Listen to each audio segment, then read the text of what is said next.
Talk a little bit about the work that has to go into it. And obviously, young men love to get educations and play football, and what the recruiting process looks like over the next few days. Yeah, no question. Obviously, in the midst of preparing for a national championship, we had to keep in mind that the early signing period, starts December 20th. And so, we've been very diligent in our recruitment of prospective student athletes.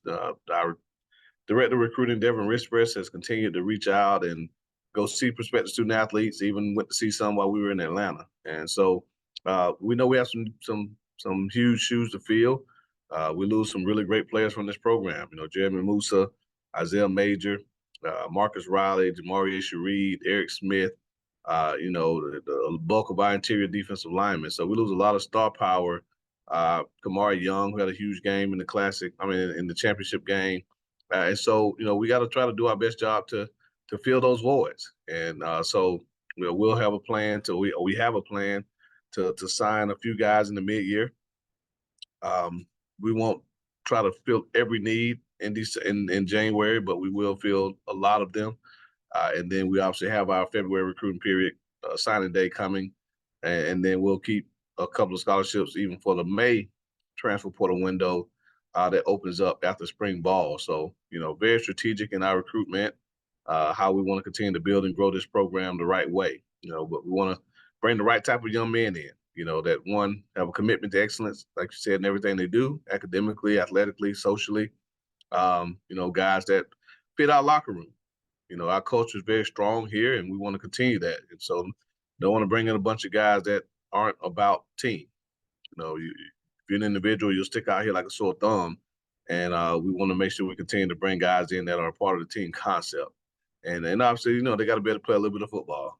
So those are things that we're looking for. And our staff has done a great job of identifying some really, really good football players, some really strong students, guys that we feel embody everything we're looking for. So not so much concerned about the rankings or the star power or who's what star.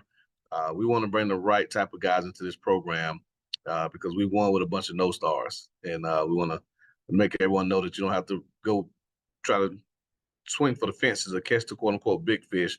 That a guy like Xavier Smith, who walked on, can have an NFL type, who can have an All-American college career that parlays itself into an NFL career. A guy like Isaiah Land, who had no stars and one scholarship offer, can become the defensive player of the year in the nation and be within Indianapolis coach. A guy like Marquise Bell, who, basically had one scholarship offer coming out of junior college, can end up being a first-team All-American and now the second lead tackle for the Dallas Cowboys. So, we're just looking for really good ball players. Don't care about the stars. Don't care about the rankings. I just want guys to fit our locker room and want to be coached and pushed.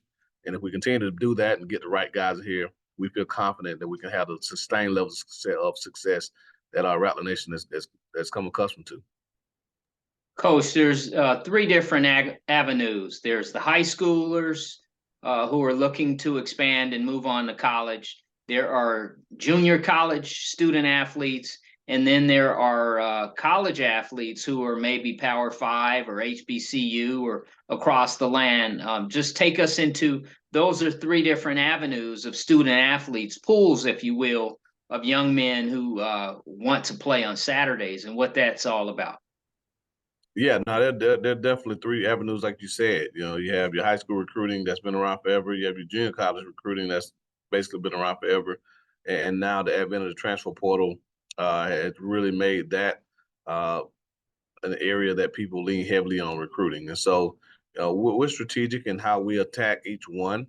It's based really on our program needs. If there's some positions that we feel we need some depth and maybe some older guys, obviously the transfer portal is the quickest way to get that. If you want a little bit older, not quite old, but out of high school that maybe can come in and play, or maybe developmental, you have your junior college. Your junior college is out there. If you want a purely developmental guy that you're going to have for, hopefully 3, 4, 5 years, which nowadays with the transfer portal, you can't guarantee that. You might have them for one. Then you look at the high schoolers. So it's really, I think every program is different. Everybody has their own wish list. Everybody has their own philosophy of recruiting. Um, but the transfer portal is making it increasingly difficult to to to to recruit out of high school and out of junior college, because now the concern with a lot of coaches is obviously you bring in a guy from high school or junior college who hadn't transferred before. He has a phenomenal season. Then obviously, now you have the tampering. Now you have the trying to poach guys off your campuses, and so it doesn't shy us away from recruiting high school student athletes, but it definitely makes us take a closer look as to who those young men are, what's important to them, to ensure that you're hopefully able to develop them and keep them in your program. Because again, I think the matriculation of guys is still the most important part, not the NIL, even though it's out there and it's great, but it should never supersede the academic value that comes from a degree from these institutions. And I think a lot of that's getting lost in this new landscape that's called NIL and transfer portal. Coach, the term flipping, sometime players decide they've looked at going in one direction and then they have a change of heart or they change their minds. They decide, you know what, I think I want to go to this school as opposed to that school. When different people change their minds, how does that affect different teams from a coaching standpoint when you want to put student athletes in different positions? Well, obviously that's a part of the recruitment process. The conventional thought is that you have to recruit them all the way through signing day and ensure that they sign on a dotted line. And so, what a commitment means to the public is different than what a commitment means to the NCAA. Typically, when people hear the word commitment, they're thinking about a young man who pledges his services, so to speak, to another school. That can happen his junior year of high school. That can happen his senior year. That can happen the week before signing day.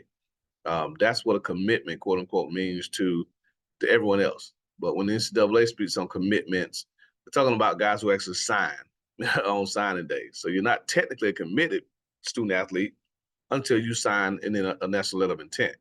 That officially waives your right to be recruited by anyone else.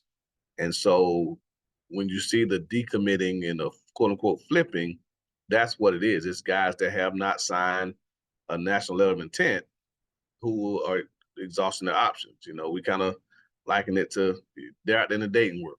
They're not married yet. They're just dating. And they may like you today and take you to a nice restaurant, take you to Cheesecake Factory, or they may decide that they no longer want to entertain you, and it happens. And so you can't get it shouldn't get personal. I've seen instances where it gets personal with coaches, but I always try to keep my emotions out of it. Young men have to do what's best for them, and we recruit guys, and obviously we feel our place is best for everyone, but that's just our bias. So if a young man and his family chooses another school, I wish them well. I tell them, that they have a home here if things don't work out, and and we move forward. But it's just a part of the recruiting process. It's been going on for hundreds of years, 100 years, and it's probably not going to change. But yeah, you can't be too concerned about about being flipped. If a guy decommits from you and commits somewhere else, it's always nice when you're the one doing the flipping, that a guy is committed to one school, but you still recruit them and they decide they want to come play for you. But for us, again, that's more of a Power 5, G5 war, because they're doing a lot more of the earlier recruiting with high school young men than we are. Ours is a little bit later. So when we get hot and heavy, it's pretty close to signing day. And we kind of figure either A, he's not a guy that has those bigger offers that would be a threat to us, or B, he has some type of tie to FAMU that really makes him want to go here. And it may be a relative, it may be proximity, or maybe a relationship with a coach, a recruiter, or maybe they just like our colors and like the fact that we're LeBron school and just want to wear LeBron uniforms and LeBron shoes next year. So who knows, but we'll build a good team. We'll have a stellar class. Again, not sure where to rank, but we will have a stellar class, and I think we'll be able to continue to build this program the way that we have the last 3 or 4 years. Coach, in closing, some gentlemen like to graduate high school in May and go away to college, so to speak, during the summertime and go in the fall. Other gentlemen like to graduate early, so to speak, and try to get in January and kind of quote unquote go through the spring and kind of learn the process. Just talk a little bit about those two versions of student athletes and what that can look like and as you get into spring games and so on and so forth. Yeah, no, it's definitely a growing trend of high school student athletes foregoing the second part of the senior year and enrolling early in institutions. So it gives them a chance to go through spring practice. For many of them now, they get to practice, in bowls, bowl games if the games go long enough. So they get to experience that. And the downside is you get to miss a lot of those fun festivities that you do the second semester of your senior year. You don't get to go to prom, for the most part. You don't get to go to your senior trip. Um, you're not enjoying your friends in your last high school semester together. So there's pros and cons to everything, but it is a growing trend. You typically see it with quarterbacks and guys that feel like they'll play early. It's typically what that's reserved for. But we don't take many mid-year high schoolers. Most of our mid-year guys will be transfers or junior college transfers. So, but it is a growing trend. And again, if you're at a bigger school and that's a huge part of your recruitment, great. Just it's a changing landscape, and we'll eventually hopefully get there to where we're worried about a bunch of guys wanting to sign early and play for the Rattlers. Coach, in closing, is there anything else you want to say to Rattlers Nation, the Famu League, and everybody out there who made it to Atlanta? Some of them had the opportunity to just watch on national television, and then some of them were just stayed at home, but they heard all about it. Is there anything you want to tell everybody? Just thank you. I just want to continue to echo those sentiments of how thankful I am to Rattler Nation for just the support, the love, even the criticisms. You keep us on our toes, but this year has been truly amazing.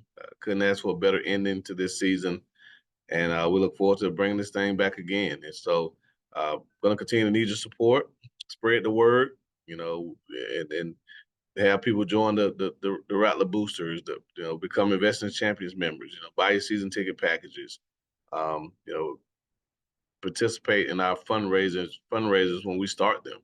We'll do our strike tour at some point in 24.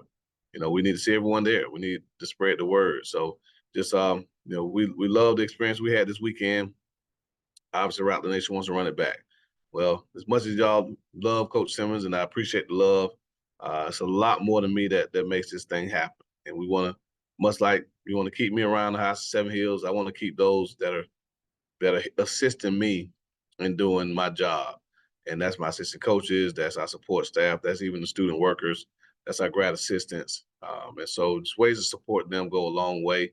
And then obviously there's still some needs that our young men have that that the NCAA has allowed us to be able to do. So the AD and I will get together once she comes back off her mini vacation, and we'll talk through what some of those needs are, and we'll present them, and hopefully we can get some initiatives going, and we can do what needs to be done to ensure that this time next year we're having to talk about being back-to-back Celebration Bowl champs.